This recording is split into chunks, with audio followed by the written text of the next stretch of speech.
Bienvenue sur 42 minutes, le podcast dédié à la reconversion professionnelle. Je m'appelle Alban Mas, je suis chef d'entreprise et chaque mois, nous partons à la rencontre d'un invité qui a décidé de changer de métier. 42 minutes, c'est juste assez de temps pour découvrir son histoire, comprendre sa nouvelle vie et apporter sans aucun tabou des conseils à tous ceux qui cherchent leur voie.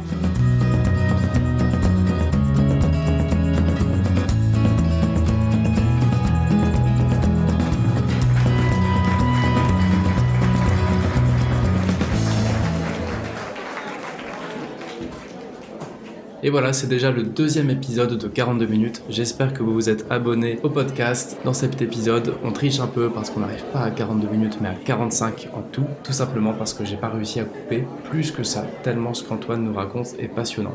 Antoine, dans les grandes lignes, il est passé du métier de consultant en stratégie au métier de comédien. Je vous en dis pas plus, son histoire est passionnante et elle démarre maintenant.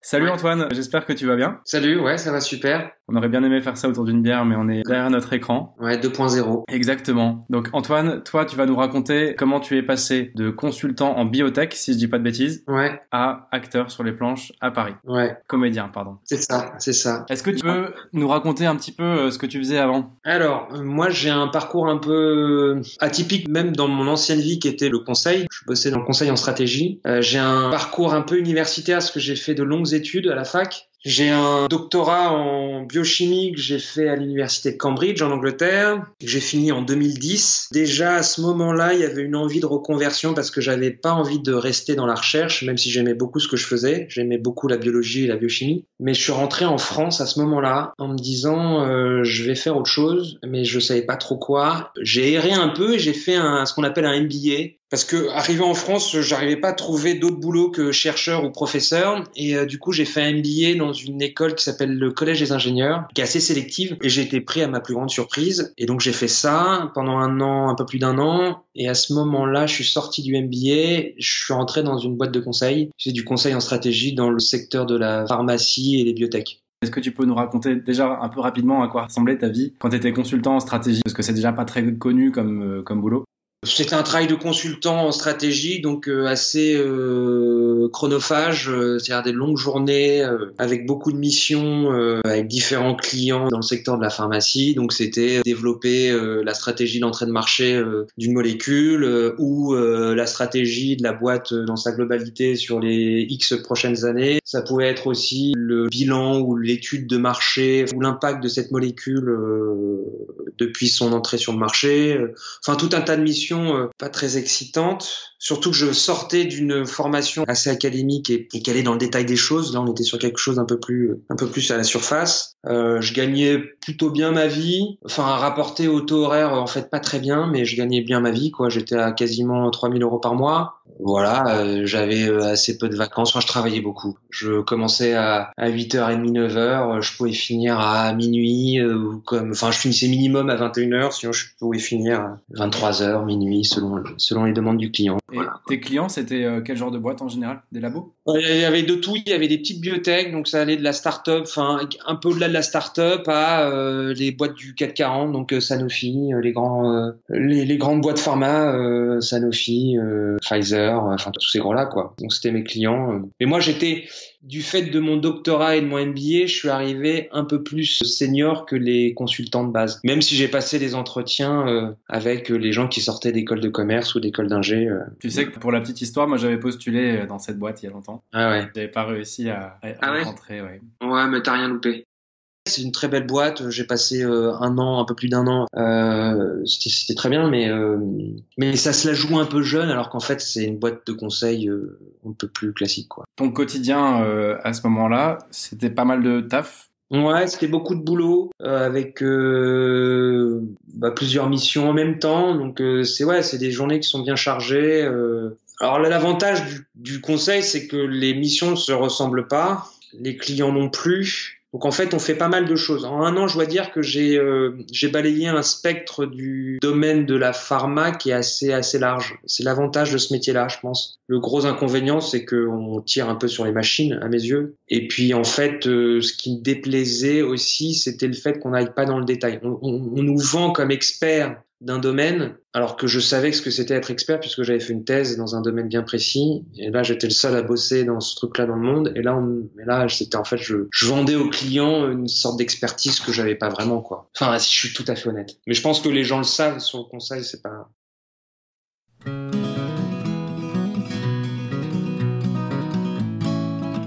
La suite, c'est quoi? Enfin, il n'y a pas eu tellement de déclencheurs pour toi? Les bureaux étaient sympas, ils étaient dans le 16e, donc on était un peu en dehors de tous les gros cabinets qui sont à la Défense, dans ces lieux où on est tous empaquetés dans le métro. Enfin, c'est un peu la galère le matin, donc ça, c'était assez agréable. Parce qu'en fait, quand je faisais mon MBA, l'une des particularités de ce MBA, c'est qu'on est en alternance dans une boîte, c'est ce qui nous paye d'ailleurs la formation. On fait une mission de conseil pour une boîte. Et moi, j'avais choisi de faire ça dans quelque chose de complètement différent de ce que j'avais fait, donc différent de la biologie. J'avais fait de l'ESS2I. Peut-être pas un choix très judicieux parce que c'est très particulier la SS2I. Et là, pour le coup, j'étais à la Défense. Donc j'ai vécu 1 an à faire des trajets réguliers à la Défense avec. Et là, ça m'avait choqué. Je me souviens très très bien du premier jour de boulot de rentrer dans le métro et à me dire genre, on est tous habillés pareil. Quand on sort sur le parvis de la Défense, on prend tous le même chemin. Il y avait une sorte de, chacun part dans les tours. Ça fait une sorte de fourmilière. C'est très particulier. Et ça m'avait vraiment marqué. J'étais rentré à la maison et j'avais dit à ma compagne, voilà, c'est très violent. Et donc du coup, quand je suis rentré chez Alcimed, je dois dire que ça, c'était, j'étais plus à la Défense, donc ça m'allait bien. Sauf que quand même, les heures de boulot me pesaient. J'étais pas très heureux dans ce que je faisais. Et j'avais commencé un peu en secret à faire des cours du soir de théâtre. T'avais aucune intention derrière à ce moment-là? Pro, je veux dire? Si. Alors si je suis tout à fait honnête avec toi et avec les auditeurs, c'est que en fait, si la démarche elle est un peu perverse, c'est que je pense que j'ai choisi ce métier-là pour me justifier le choix que j'allais faire plus tard, en sachant très bien que j'allais pas aimer. C'est un peu tordu, mais je crois que c'est la réponse honnête. Parce que j'avais une envie de théâtre depuis très longtemps. Quand je suis rentré en France en revenant d'Angleterre, j'ai pris des cours du soir sans le dire à personne. Parce que je voulais pas me mettre la pression, et j'ai goûté et ça m'a beaucoup plu, donc je faisais ça 2 fois par semaine les soirs quoi. Et une fois que j'ai fait mon MBA, je me suis dit alors attends, je peux pas dire aux gens que je vais aller faire du théâtre, ce serait quand même un peu abusé. Je vais me lancer, je vais accepter un boulot où je sais que je vais pas aimer. Comme ça me permettait de justifier, de dire genre j'ai fait le truc, ça me plaît pas, donc je peux faire ce qui me plaît vraiment. C'est bizarre, mais ouais, je pense que... Non, bah autrement dit, t'osais pas te lancer, quoi. J'osais pas me lancer, ouais. J'ai pas pris le jouet, j'ai pas fait ça de façon brutale, à me dire allez, j'emmerde tout le monde, j'emmerde les 10 ans d'études que j'ai fait, je me lance dans le théâtre. J'ai pris une voie un peu, ouais. Et puis je fonctionne comme ça, moi. J'ai l'impression que j'ai besoin d'aller au bout d'un truc où ça me plaît pas pour dire allez, maintenant c'est sûr que je sais pas ce que j'ai envie de faire. Donc faisons un truc que je pense qui va me plaire. Mais tu sais, ça me fait penser, du coup je fais un petit aparté, le fait de pas être au top dans son job, ça c'est aussi salutaire dans une certaine mesure, je trouve, moi. Parce que déjà... Moi, c'était mon point de départ, je pense. Ouais, moi je trouve que déjà ça te permet de mûrir et te donner toute l'énergie qu'il faudra derrière quand il t'en faudra de l'énergie, et de te souvenir de pourquoi t'as fait ça, à quel point t'étais content de te barrer. Ouais. Et faut quand même pas non plus oublier que c'est ce qui te fait vivre, quoi, pendant une certaine durée, je trouve, et c'est pas dégueu non plus, ça. Ouais, mais moi, il y avait quand même une démarche un peu sadomaso, quoi. C'est de dire, genre, je vais aller dans le dur pour pouvoir justifier mon choix. Ouais. Je le disais pas à l'époque, mais je crois que maintenant, avec un peu de recul, c'est vrai, parce que j'étais le premier à me dire, le conseil, c'est surtout pas, et puis en fait, j'ai fait 2 ans, quoi, quasi. Et donc du coup, tu te retrouves dans tes cours du soir, ouais, en secret total, personne n'est au courant à part ta copine. Ouais, c'est ça. Et là, en fait, j'y vais en me disant, de toute façon, ça me plaît pas. Au bout de 2 mois de conseils, je savais que ça me plaisait pas. Et je me suis dit, de toute façon, je vais pas valider ma période d'essai. Sauf que la chose un peu perverse, c'est quand on y met c'est pas qu'on y met peu de cœur, mais qu'on y va un peu en ayant rien à foutre, c'est là que ça marche. Et donc du coup, mes managers étaient très satisfaits de moi parce que j'y allais assez léger, et en fait, donc je me suis fait prendre par mon propre jeu. Donc j'ai validé ma période d'essai, donc j'étais un peu déçu. Et là, je me suis dit, merde, je me fais pas virer à la fin de ma période d'essai, ça aurait été le bon prétexte. Et donc là, je dis, merde, je suis embarqué dans ce truc-là. Au bout de, donc c'était la période d'essai, c'était quoi, 4-5 mois, je crois. Et au bout du 8e mois, je crois, je me dis genre, non mais là, je me mens à moi-même, c'est pas possible, quoi. Et là, ça a été vraiment un processus, en y repensant, très bizarre. L'annonce à mes managers, ça a été assez bizarre, mais hyper réjouissant. Concrètement, en gros, tu fais des cours du soir pendant 2 ans. 2 ans, quand même. Ouais. Et tu sens le truc monter d'un côté et descendre de l'autre, j'imagine? Ouais. Mais en fait, depuis le début, je savais que je voulais faire du théâtre, sauf que j'avais pas l'excuse de me lancer. Donc, et puis à un moment donné, je me suis dit, faut que je le fasse. Et puis, il y a eu un élément déclencheur, c'est que j'ai eu vent de quelqu'un que je connais pas, mais qui est une connaissance de connaissance. Ça paraît stupide, mais ça m'a un peu marqué. Un mec qui avait 40 ans, 2 enfants, et qui s'est pendu. Et je me suis dit, enfin, au lieu de dire genre, waouh, merde, je me suis dit, merde, c'est horrible. Je le connaissais pas, hein, cette personne, mais je me suis dit, il faut peut-être faire ce qu'on a envie de faire dans la vie, quoi. Parce que si on est malheureux, au bout de 6 mois, je me voyais rentrer dans un train-train, elle était un peu aigrie, je me voyais le matin, le visage fermé, je me voyais dans le métro fermé. Il me dit, si ça continue comme ça, je peux gagner bien ma vie, mais je vais pas être heureux. Et bon, est-ce que ça peut amener à des décisions dramatiques? Peut-être. Et donc, à ce moment-là, il y a eu un peu un déclic à me dire genre, merde, je vais tenter le coup. Et là, ça s'est fait très rapidement. Je l'ai annoncé à ma compagne, je l'ai annoncé à mes parents, à mes copains, et là, ça a été un oui unanime, quoi. Genre, vas-y, mais grave, fonce. Mon père m'a dit, mais bien sûr. Alors que je m'attendais à ce qu'ils me disent, attends, mais t'as fait tant d'études, t'as un bon salaire, machin. Il m'a dit non, mais c'est sûr qu'il faut que tu le fasses. Donc là, j'ai une chance inouïe, c'est que j'ai eu l'aval de mes proches. Et là, ça allait très rapidement. En fait, je me suis dit, mon père m'a dit, genre, c'est bien sur ton CV, si après ça marche pas, que t'aies fait au moins 1 an dans la boîte. Du coup, j'ai attendu les 3 mois de préavis pour que ma date anniversaire du préavis fasse 1 an, quoi. Donc j'ai suivi son conseil. Et donc du coup, le 1er juin, je crois que c'était ça, le 1er juin 2013, il me semble, j'ai posé ma dème. Tu penses que si ton entourage t'avait dit fais gaffe, t'as ta situation et tout, t'aurais passé le pas? Ouais, c'est toujours positif, c'est toujours un plus d'avoir le soutien de ses proches, mais je l'aurais fait, ouais, la décision était prise. Ouais. Tu t'étais autorisé le truc en fait. J'avais écrit ma lettre de démission, c'était le choix était fait. Après bizarrement, le plus dur, ça a été de l'annoncer à mes managers. C'est bizarre, hein. Ouais. En général, c'est pas ça. Je l'ai vraiment senti comme un coming out parce que on a peur de se lancer, surtout dans ces métiers-là un peu artistiques, je pense. Les gens disent, mais attends, mais qu'est-ce que tu fais? T'es un fou.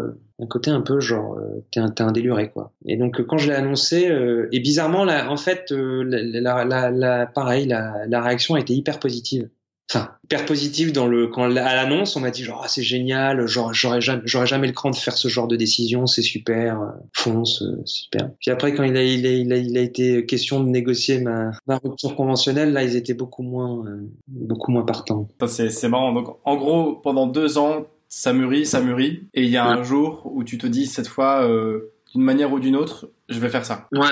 T'avais un plan? Ouais, donc j'avais mis de l'argent de côté en me disant ça me laisse 1 an et demi si jamais j'ai pas de chômage, si j'ai pas de rupture conventionnelle, parce que je savais quand même la boîte c'était pas dans leur habitude de donner des ruptures conventionnelles. Du coup, je m'étais un peu préparé et je m'étais dit je me laisse un petit coussin de sécurité pour pouvoir payer le loyer, quoi. Et donc j'avais mis de l'argent de côté pour pouvoir vivre 1 an et demi. Voilà, donc ça, j'avais préparé. Mais je m'étais quand même dit, genre, je vais essayer d'avoir la rupture conventionnelle quand même. Ouais. Mais je l'ai pas eu. Faut s'y préparer, ça. Je dois dire que d'avoir prévu de mettre de l'argent de côté pour me dire, genre, je me donne tant de temps pour essayer, c'était assez nécessaire. Puis après, j'ai eu la chance d'obtenir finalement mon chômage. Et ça, on pourra en parler plus tard si tu veux. Ça a été un processus un peu compliqué, ouais. Mais j'étais un peu déçu et un peu énervé du fait qu'ils me donnent pas ma rupture conventionnelle parce que je leur coûtais pas très cher quand même. Ouais. Tu vois, je trouve que c'est pas pour jeter des fleurs, mais c'est courageux de te lancer.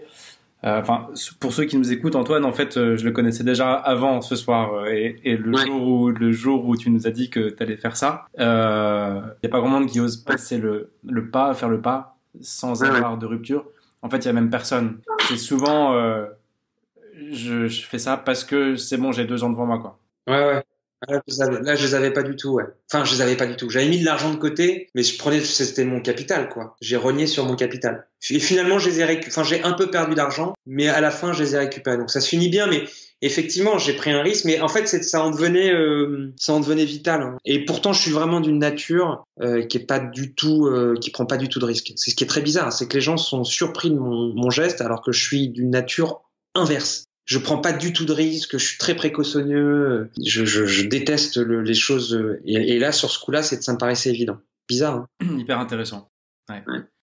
Donc, du coup, je te pose pas la question comment t'as financé ton shift, parce qu'en fait, t'avais pas de backup à ce moment-là, à part tes réserves perso, quoi. Ouais. Et en fait, après, je me suis battu. C'est-à-dire que, donc, j'ai essayé de négocier avec les RH, ils ont pas voulu. Et je me souviendrai toujours de cette discussion avec le RH qui me dit non, mais il y a 2 solutions. C'est soit tu restes, soit tu pars sans rien. Et là, je lui avais regardé droit dans les yeux. Je dis non, il y a une 3e solution. C'est que je viens au boulot, mais je bosse plus. Et là, je vous coûte beaucoup d'argent. Tu vois, ça m'avait vraiment, vraiment énervé, ça. Je m'étais dit, genre, c'est vraiment me prendre pour un idiot, et c'est pas bien de dire ça. Mais je suis pas rentré là-dedans parce que j'avais pas envie, on me l'avait déconseillé, et puis je pense que il faut avoir un caractère, parce qu'après, on rentre dans une relation conflictuelle, et je pense que il faut le souhaiter à personne, même si c'est pour gagner. Et puis, en fait, ça s'est bien terminé. Donc voilà, je suis content de pas l'avoir fait. Et après, ça a été un peu une bataille, parce qu'après, c'est se battre avec Pôle emploi. C'est que là, on est à la merci d'une commission, c'est-à-dire que, donc, quand on part, et qu'on n'a pas de rupture conventionnelle, on n'a pas de chômage, mais on peut retenter sa chance après 3 mois. C'est-à-dire qu'après 3 mois d'inactivité ou 3 mois d'activité, on peut reavoir ses droits de façon rétroactive. Alors moi, j'avais pas d'activité puisque je me lançais dans le théâtre, et donc j'avais pas de boulot. Par contre, on peut, après 3 mois de non-activité, dire genre voilà, pendant ces 3 mois, j'ai cherché du boulot, s'il vous plaît, donnez-moi mon chômage qui m'est dû. Mais ça, on est à la merci d'une commission. Donc c'est très, très incertain. Donc moi, j'ai fait des mails, j'avais constitué des dossiers avec tous les mails que j'avais envoyés à des agences de pub, tous les castings que j'avais fait, et je l'ai envoyé. J'ai eu la chance, j'avais à l'époque une conseillère qui était vachement bien, qui m'a vachement aidé. Donc ça, Pôle emploi, super. Et j'ai réussi à avoir mon chômage. Et donc rétroactivement, j'ai reçu le chômage. Donc ça, c'était cool. Ok. Et ça a pris quasiment 1 an, ça. Et donc là, tu te retrouves avec du temps. Ouais. C'est ça le truc, en fait. Ouais. T'es libre, quoi. Ouais. Alors, je m'étais déjà inscrit à un cours de théâtre. Ok. Bon. Avant même d'avoir la fin de ma période des 3 mois de préavis, quoi, j'avais passé des auditions pour rentrer dans un cours à Paris. Donc, je commençais des cours le jour où ma démission était active, quoi. Donc, t'as fait des cours du soir pendant 2 ans, puis un cours à Paris. Ouais, et là, c'était des cours journaliers, où je faisais ça pendant 1 an, tout le temps, quoi. À temps plein. À temps plein, ouais. C'était quoi le cours? Le cours s'appelle Le Foyer. Alors, les cours du soir que je faisais, c'était les cours Jean-Laurent Cochet, qui est un cours un peu connu à Paris. Quand j'ai décidé de me dire, genre, je vais me lancer, je vais faire des cours tous les jours, quoi, j'ai changé de cours, qui était en fait un cours qui a été monté par des anciens profs du cours Cochet, et qui s'appelle Le Foyer, que je recommande. Un super cours. Ok. De théâtre. Pendant 1 an, t'es étudiant. Ouais. Et là, tu sais déjà un peu comment ça va... Enfin, en gros, tu sais déjà dire un peu... vers quel boulot ça t'oriente, tu vois, parce qu'il n'y a pas que l'acteur théâtre, quoi. Enfin, je connais pas tout, et je connais même plus de rien. Ouais. À quel moment tu dessines un peu ce que tu feras après? Alors, pendant les 3 mois de préavis, puis même un petit peu avant, j'avais pris la décision, j'ai rencontré des gens qu'on m'avait conseillé de rencontrer, des comédiens, ou des gens qui prenaient des cours de théâtre et tout. Et je les avais rencontrés, j'avais parlé avec un de mes profs du cours Cochet, donc le cours que je faisais, les cours du soir. Et là, on m'avait dit, un des premiers trucs que tu peux faire très concrètement, c'est fais des photos, fais un book photo. Et puis là, prends-toi 2 jours et tu t'inscris sur toutes les agences de pub. Et ça, je l'ai fait, en fait. J'ai fait mes photos, je me suis inscrit sur toutes les agences de pub. Et voilà, avant même de commencer les cours du foyer, là, où je faisais ça tous les jours, j'ai envoyé tout ça. Attends, je t'arrête là, mais les photos, tu les fais, tu sors ton iPhone, tu fais des selfies ou... Non. Alors, la petite histoire qui est assez drôle, quand même, c'est que mes photos ont été payées par le CE de mon cabinet de conseil. C'est une belle ironie, ça. Voilà. Ouais, c'est finalement, j'ai réussi à convertir un truc. Je me dis, ils ont pas voulu me donner ma rupture conventionnelle, mais ils vont me payer mes photos. Parce que dans le CE, il y avait un truc genre, faites vos photos de bébé, de famille, je sais pas trop quoi. Et moi, j'ai dit, ok, je vais prendre ça. Et j'ai réussi à me les faire payer par mon CE. Pour me faire mon book, en fait. Donc, t'as un book pro sous le bras et t'es étudiant. Ouais, exactement. Et là, je commence les cours, donc j'avais déjà fait quelques cours, donc ça me plaît. Et je commence en fait assez rapidement à avoir des coups de téléphone pour passer les castings. Parce que voilà, mon profil intéresse. Je passe des castings sans être pris, parce que les castings de pub, on est souvent beaucoup et ils en prennent un, donc c'est un peu la jungle. Mais j'ai ce gros avantage, c'est qu'on m'appelle souvent pour passer les castings. Donc là, ça me permet d'apprendre ce que c'est que faire un casting devant une caméra. Et puis en même temps, je prends mes cours. Et ce qui m'aide aussi à constituer un dossier je cherche une activité pendant les 3 mois où je suis pas en activité. Attends, là je t'ai perdu. C'est quoi les 3 mois où t'es pas en activité? Tu sais, c'est ce que je disais, c'est quand t'as pas la rupture conventionnelle, après 3 mois d'inactivité, tu peux refaire une demande à Pôle emploi pour retoucher tes droits. Oui, ok, pardon. Oui. En fait, tous les castings que je fais là, ça me permet de constituer un dossier qui me dit genre voilà, regardez, Pôle emploi, je suis en train de chercher du boulot quoi. Je cherche, je suis en activité quoi. Ok. Donc ça c'est plutôt bien concordé. Je fais mes cours et en fait là j'ai aucun plan. J'ai aucun plan. Je dis juste j'ai 1 an de cours et je kiffe quoi. Je prends des cours, je fais des répètes, je lis des pièces, je vais au théâtre. Enfin je m'imbibe quoi. Moi il faut préciser que j'avais aucun contact dans le milieu. Enfin j'ai pas de famille, j'ai pas d'amis proches, j'ai pas de qui est dans ce milieu. J'y allais vraiment dans le noir, sans connexion du tout quoi. Du coup, ça me pose 2 questions, ce que tu dis là. T'as eu besoin de te faire une culture, un peu théâtre? Ah ouais, parce que je viens d'une culture scientifique, j'étais pas du tout littéraire dans l'enfance, je suis pas vraiment allé au théâtre quand j'étais petit. Vraiment, cette envie de faire du théâtre est un peu une anomalie. Je sais pas d'où elle sort, mais elle est là. Mes parents m'ont pas vraiment emmené au théâtre quand j'étais petit. Pourtant, j'avais une envie de faire du théâtre depuis tout petit. Ce qui me plaisait quand j'étais en thèse et même à l'université, c'était c'était tout ce qui était présentation, donc présenter en public. Quand j'étais consultant, ce qui me plaisait, c'était les rendez-vous aux clients, donc c'était présentation publique. Enfin, voilà. Mais j'avais aucun contact dans le milieu, et donc du coup, je savais pas vraiment. En fait, je nageais un peu à vue, quoi. Quand tu fais des cours comme ça en école de théâtre, tu te spécialises déjà un peu entre théâtre, cinéma, pub, télé, radio, ou c'est généraliste? Non, la formation elle est plutôt théâtre, mais elle te prépare aussi pour autre chose, mais fondamentalement elle est pour le théâtre. Après la télé, c'est les castings de pub que je passais, donc c'est comme ça que je regardais un peu comment ça se fonctionnait, mais non, j'avais vraiment aucun desiderata particulier. Ce qui me plaisait, c'est plutôt la scène, donc plutôt le théâtre versus la télé. Mais je dis non à rien, quoi. J'étais proche, là, j'étais vraiment dans une période, et je le suis toujours d'ailleurs, à prendre un maximum autour de moi, quoi. D'accord, ouais.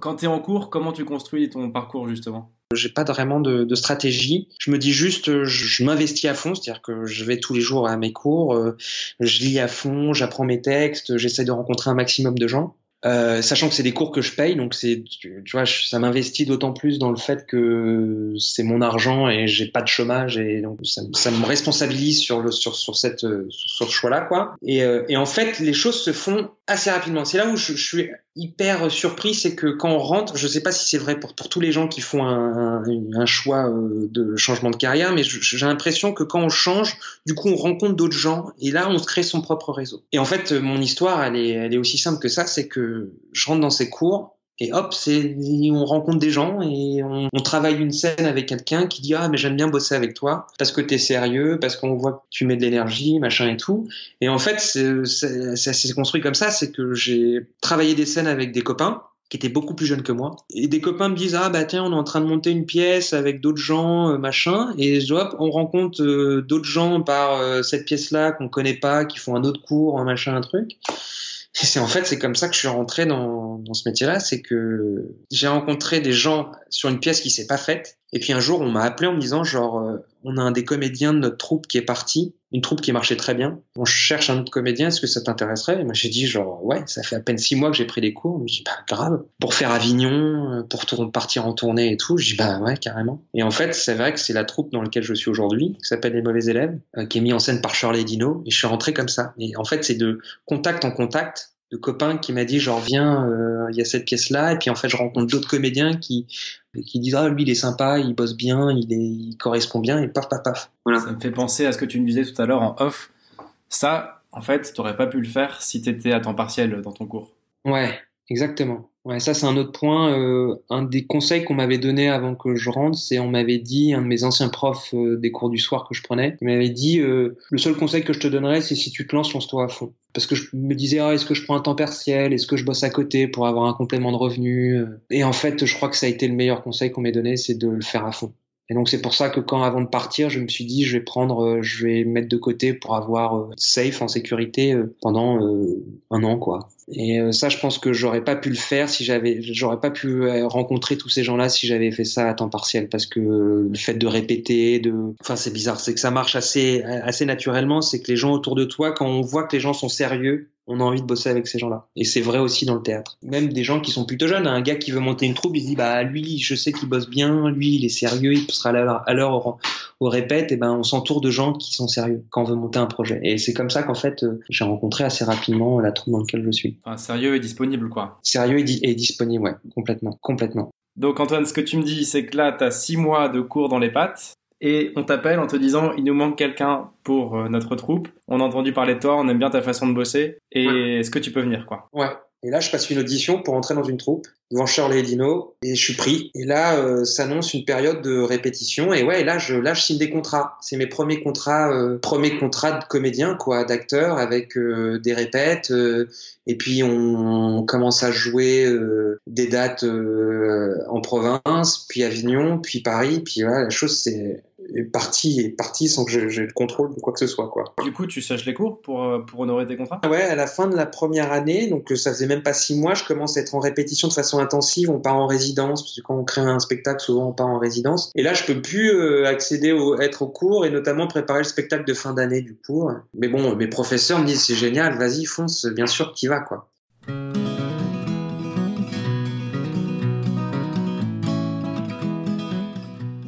Ça ressemble à quoi un contrat? Ton premier contrat Mon premier contrat, c'est un contrat de représentation, c'est un cachet. Alors, on pourra revenir sur le statut d'intermittent, parce que c'est une autre étape importante. C'est un cachet, c'est 12 heures où on est payé. Alors ça dépend des productions, enfin ça dépend des cachets, mais le minimum, je crois, d'un cachet, ça doit être 80 euros. Ça peut aller jusqu'à milliers d'euros pour un cachet de 12 heures. Et les 12 heures sont importantes parce que c'est ce qui permet d'après de cumuler des heures pour son intermittence. Et donc, le premier cachet, ça doit être 150 euros. D'accord, oui. Attends, et si on refait le film, entre le jour où t'as commencé un peu discrètement tes cours de théâtre, en sachant que c'est un truc qui te plaisait, et ton premier cachet, t'as eu combien d'années à peu près entre les deux? Ah, c'est long, hein. Si je suis vraiment honnête, moi, l'envie de faire du théâtre et d'être sur les planches, c'est depuis que j'ai 18 ans. Moi, je me souviens d'avoir une conversation avec mon père à l'époque, à la sortie du bac. Non, j'étais en première année de prépa. Et à me dire, genre, j'arrête tout, je me lance dans le théâtre. Et là, conversation de père-fils à dire, ouais, mais ce serait bien que tu continues, t'es doué dans ce que tu fais, mais on verra après. Et c'était un bon conseil parce que je regrette pas du tout d'avoir fait des études et puis d'avoir fait les métiers que j'ai fait. Mais entre le moment où j'ai le commencement d'une envie de faire du théâtre et le premier cachet, il s'est passé 12 ans, je sais pas. Ouais, et entre ta première action en vue de devenir acteur et ton premier cachet, il y a eu combien de temps? 1 an. 1 an, ok. Le jour où j'ai posé ma dème, c'était un 1er juin 2013, je crois. Et puis, ouais, j'ai signé mon premier cachet en juin 2014. Et là, pour le coup, c'est allé très, très, très vite. Là, j'ai eu une chance inouïe parce que j'ai rencontré les bonnes personnes au bon moment. Mais moi, j'y crois pas trop, là. C'est pas normal, quoi. Donc là, tu signes ton premier cachet, premier contrat, tu pars au Festival d'Avignon. Et après, là, il y a une étape importante, c'est que, du coup, j'ai mes premiers cachets, ce qui me permet de cumuler des heures pour mon intermittence. Tu peux nous parler un peu de ça? Pour venir à ce que je disais, c'est que j'ai eu la chance donc du coup d'avoir mon chômage de façon rétroactive, mon chômage de l'époque où j'étais consultant, et j'avais 1 an de chômage en gros. Et donc j'ai mes premiers cachets, et il faut, pour devenir intermittent, ce qui est en fait l'intermittence, c'est la caisse chômage des gens du spectacle. Et il faut cumuler 507 heures pour pouvoir y avoir accès. Et donc du coup, là, j'ai mon premier cachet et là, je commence à jouer à Avignon, à avoir mes dates de tournée, à jouer à Paris. Et donc là, je cumule des cachets, donc je cumule des heures qui me permettent d'avoir 507 heures. Et là, la beauté du moment, c'est que je finis mon régime général, mon chômage du temps où j'étais consultant, au moment où j'ai mes 507 heures. Donc il y a une sorte de transition où j'ai pas de temps de battement. La chose se fait dans la suite. Je dois dire, j'ai le cul bordé de nouilles. Pardon, excuse my French. Et donc, arrivé mes 507 heures, boum, j'ai mon intermittence. Et là, l'intermittence, je dois dire qu'on vit dans un pays qui est une exception européenne, voire mondiale, c'est qui permet aux artistes de vivre en dehors des projets. Parce que un cachet, ce que je dis, c'est 120 € le cachet. Si on joue quelques dates dans le mois, on peut avoir 400, 500 €, quoi. Mais c'est pas assez pour vivre. Et l'intermittence permet de combler le reste.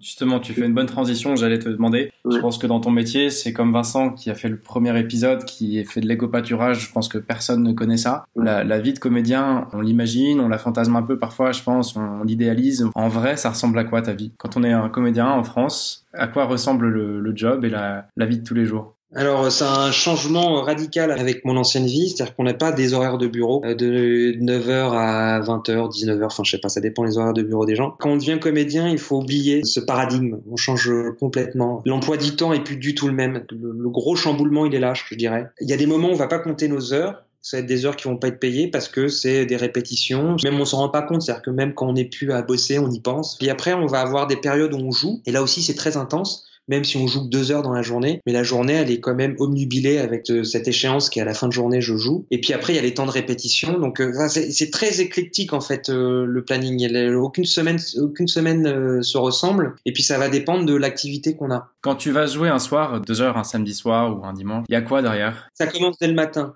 C'est très particulier. Les gens disent, ah, mais attends, ça va. Je faisais partie des gens qui disaient ça aussi avant. Ils disent, ah, ça va, tu joues 2 heures dans la journée, c'est pas grave. Mais non, ça commence, on se lève le matin, on sait qu'on joue le soir. Et donc ça prend une énergie intellectuelle et c'est éreintant en fait. On n'est pas dans une activité de bureau comme je faisais avant à faire des slides de 8h à 20h, mais là on est dans un truc, il faut se préparer, et puis on arrive longtemps au théâtre, on s'échauffe, puis toute la journée on pense. Puis il y a des situations aussi où je joue le soir et la journée je répète une autre pièce pour un projet qui est dans X mois. C'est ce que je voulais te demander justement, quand t'es crevé, comment ça se vit quand t'as une représentation le soir et le matin t'es un peu déprimé ou t'es pas au top, quoi. Tu sais, les journées. C'est la beauté de ce métier, c'est que souvent les jours on se dit oh là là j'ai pas envie d'y aller, ou comment je vais regarder la même motivation tous les soirs quand on joue 2 mois ou 3 mois tous les soirs à Paris. Et ben en fait c'est bizarre, on la trouve, elle vient, elle peut venir 2 heures avant, elle peut venir 1 minute avant, et puis tout d'un coup on dit putain en fait c'est génial, c'est un truc de fou ce que je fais, et là la motivation revient. Mais il y a des moments où on n'est pas bien, il y a des moments où on est malade, on est obligé d'aller jouer. Et on peut pas poser de RTT, hein. Enfin, on peut pas poser de jour off quand on joue tous les soirs. C'est pas possible. C'est ultra exigeant, en fait. Et puis, les jours où c'est dur, où les répétitions, ça se passe pas comme on veut, et où on est en résidence, on est loin de chez soi parce qu'on part 2 semaines à la campagne répéter de façon intensive, et on se dit, oh là là, c'est dur, j'arrive pas, ou... Moi, je me rappelle toujours de ce que c'était mon quotidien d'avant, quoi. Ce que c'était de prendre mon métro, ce que c'était de faire des slides sur un ordinateur, et là, ça passe, quoi. Est-ce qu'il y a une différence entre l'idée que tu te faisais du métier de comédien et ton quotidien aujourd'hui? Non, parce que j'avais pas d'idée préconçue. D'accord. C'est peut-être un plus, c'est que je savais pas ce que ça allait être. Comme j'avais aucune connexion dans le milieu, je savais pas ce que c'était que le quotidien de ce métier. Donc je le découvre encore aujourd'hui et j'adore. Enfin, moi, ça me convient parfaitement. Après, ça a des désagréments, mais ouais, c'est un truc de fou. Et même quand c'est dur, parce que bien sûr que c'est dur, il y a des jours où on n'a pas envie d'y aller, il y a des jours où on se sent mal, il y a des jours où on se dit putain, mais pourquoi j'ai fait ça? Je pense, j'ai pas d'enfants, mais je pense que c'est comme avoir des enfants. C'est dur d'avoir des enfants, il faut se lever tôt, on est réveillé, il faut s'en occuper 24/24. On se dit oh là là, ça va être dur, et puis il y a un sourire, une intention, une discussion avec son enfant. Enfin, je dis ça, j'ai pas d'enfant, hein. Mais je pense que ça fait oublier tous les désagréments qu'il y a à côté. Le théâtre, la scène, c'est un peu ça. Comme un sportif qui s'entraîne 6 mois durant et il vomit à chaque fin d'entraînement, et puis quand il fait la course et il gagne, il se dit bah, ça valait le coup. Bah, il y a un peu de ça, je crois.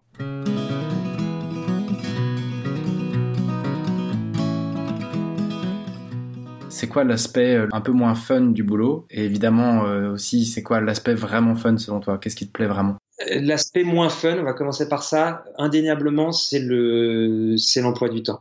C'est très compliqué parce que c'est pas stable, quoi. Ma compagne, elle a un boulot dans un bureau, donc elle a ses journées de 8h à 20h, et donc du coup, on n'est pas du tout sur le même rythme. Pour les vacances, l'organisation, c'est compliqué parce que moi, c'est difficile de dire en avance, je vais prendre des vacances, parce que si j'ai un projet qui tombe, ben voilà, ou j'ai des répétitions. Enfin, la gestion de l'emploi du temps, c'est ce qui est le plus douloureux à mes yeux. D'ailleurs, c'est marrant parce qu'on en a pas reparlé là. là, mais j'ai demandé à Antoine de me montrer un truc qu'il voulait me partager un peu de sa vie d'aujourd'hui. Et le truc que tu vas montrer, c'est ton planning, ton agenda. Ouais. En me disant, regarde le bordel que c'est. Ouais, et puis c'est le bordel. Et puis en fait, même quand on commence un peu à jouer, je dis pas que je joue beaucoup, mais qu'on nous propose un truc de... En fait, quand on commence aussi, ce qui est génial, c'est qu'on rencontre d'autres troupes et c'est un peu l'effet boule de neige, quoi. Donc des gens pensent à vous pour d'autres projets et la grosse complexité, c'est de dire non, quoi. Alors que moi, je suis encore en dire, j'ai envie de dire oui à tout. Et là, par exemple, aujourd'hui, j'ai pas grand chose. Là, j'arrive, j'ai fait une tournée là qui c'est de octobre, début octobre, et là de octobre jusqu'à là décembre, c'est très très calme. Et je pouvais pas le prévoir, quoi.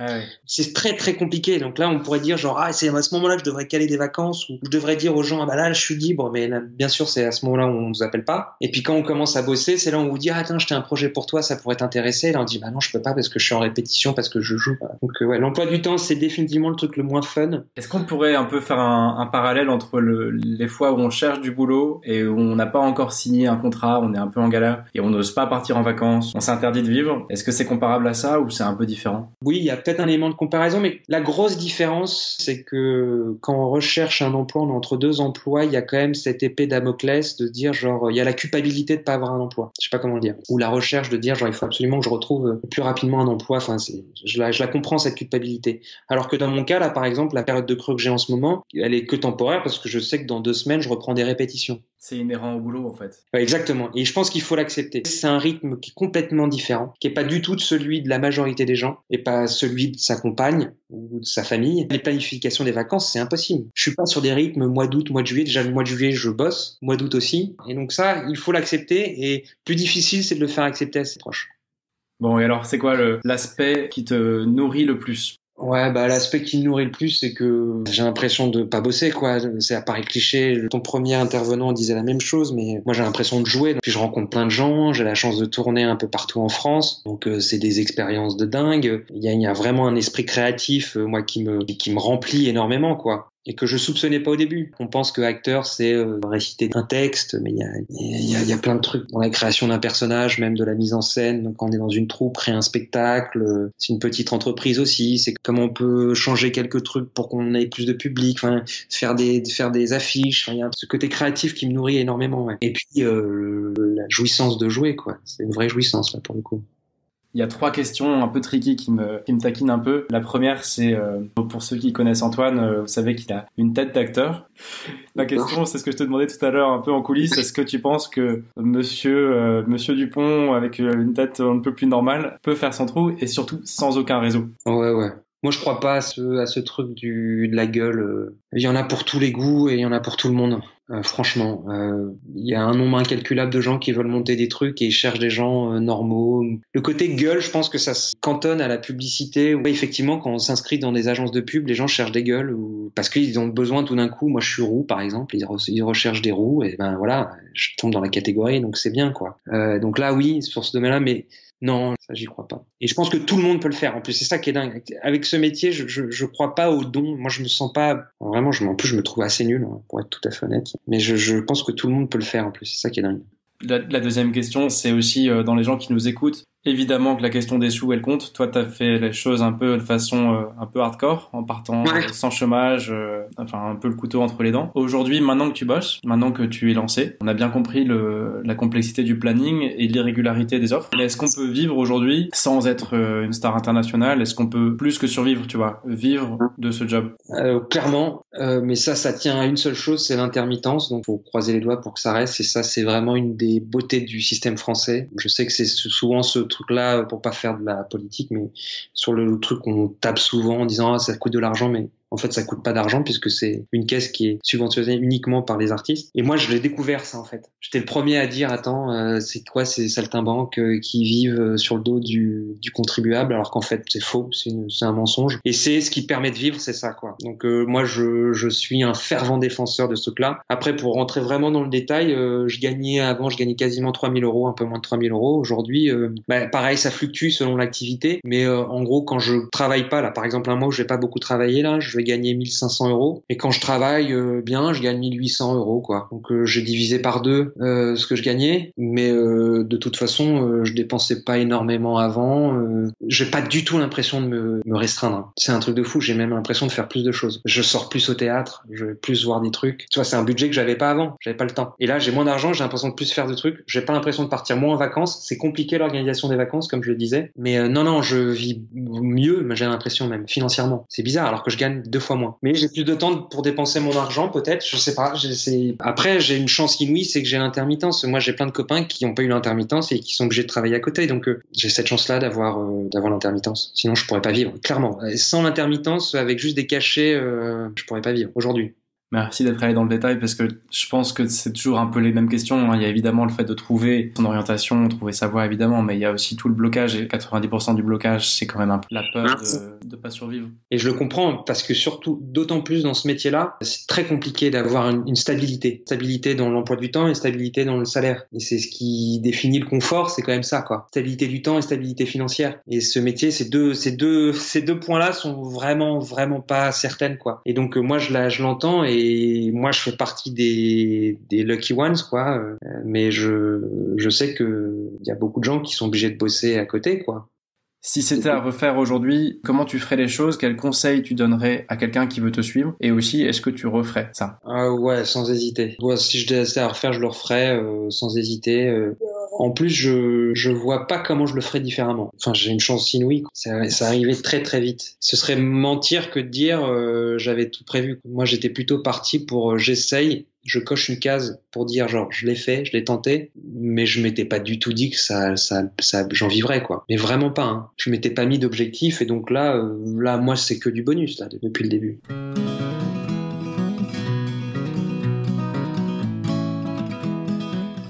Quel conseil tu donnerais à quelqu'un qui voudrait te suivre et qui voudrait vivre ça aussi? Ça va paraître stupide, mais il faut tenter le coup. Je pense qu'on a tous des désirs un peu cachés ou non assumés, mais c'est une chose de les sentir et puis de les mettre en application. Et je pense que c'est la même chose quand on veut se lancer dans la ferme. C'est tellement exigeant que ça pardonne pas, quoi. Mais la seule façon de savoir si on est fait pour ça, c'est de se lancer, quoi. C'est de sauter. Et lorsqu'on se dit, il y a qu'en sautant que je vais le savoir, et quand on a ça dans l'esprit, ça rend le saut plus facile. Et je rappelle que moi, je suis vraiment pas d'une nature, tu vois, qui prend des risques, quoi. Donc, je me suis vraiment dit à un moment donné, il y a qu'un moyen de le savoir, c'est tenter le truc. C'est assez extrême ce que tu dis. En gros, faut pas forcément passer sa vie sur des tutos YouTube, des blogs, des forums de gens qui disent. Ouais, il faut se lancer. Mais ça peut commencer petit, hein. Ça peut commencer à, dans mon cas, faire des petits cours le soir, ou demander à des gens quand on fait une présentation, qu'est-ce qu'ils en ont pensé, d'avoir un retour peut-être un peu public. Ça peut commencer comme ça et puis après augmenter. Il y a le frère d'un de mes très bons copains. Il nous avait dit un truc quand on avait 17 ans et qui m'a marqué. On se doit d'essayer. C'est une obligation. Et je crois que c'est vrai. Il faut se le dire, ça. On peut pas finir sa vie en se disant genre, ah merde, je l'ai pas fait. Et même si ça marche pas, même si on se dit genre, on se fout de ta gueule ou on se dit, oh, t'as merdé, on faut le faire. Et un truc que j'ai pas dit au début, que le premier intervenant avait dit et qui est très très vrai. Le premier frein, c'est nous, hein. C'est incroyable. Moi, quand j'ai pris la décision de le faire et que je l'ai dit, je me suis rendu compte qu'en fait, le seul frein, c'était moi. Tout mon entourage, même les gens qui ont bossé avec moi, mes managers ont dit genre, c'est génial, vas-y, fonce. On se met intellectuellement, on se met une barrière en disant, on se met tout un tas de raisons, alors qu'en fait, c'est à nous de péter ces raisons et de sauter. Et après, ça marche pas, c'est pas grave, quoi.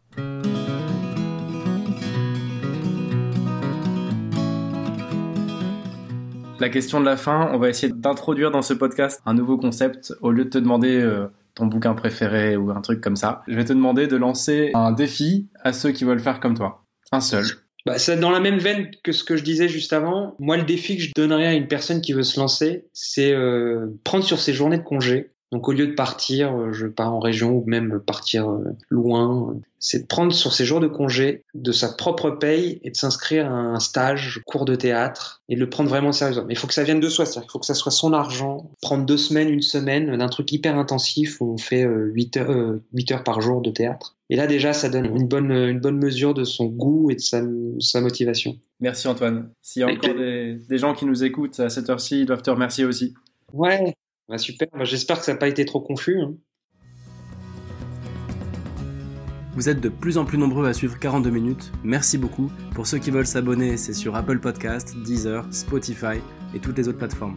On va se retrouver dans 3 semaines à peu près avec un hors-série, un invité spécial dont je vous en dis pas plus pour l'instant. Et d'ici là, moi je vous confie une mission, c'est de parler de ce podcast à votre entourage, en tout cas à ceux qui cherchent leur voix, et de leur parler du groupe Facebook 42 minutes pour trouver sa voix. Et vous de votre côté, vous pouvez me laisser un commentaire, un avis, une idée, et j'essaierai d'y répondre. Et surtout en attendant, éclatez-vous dans vos boulots.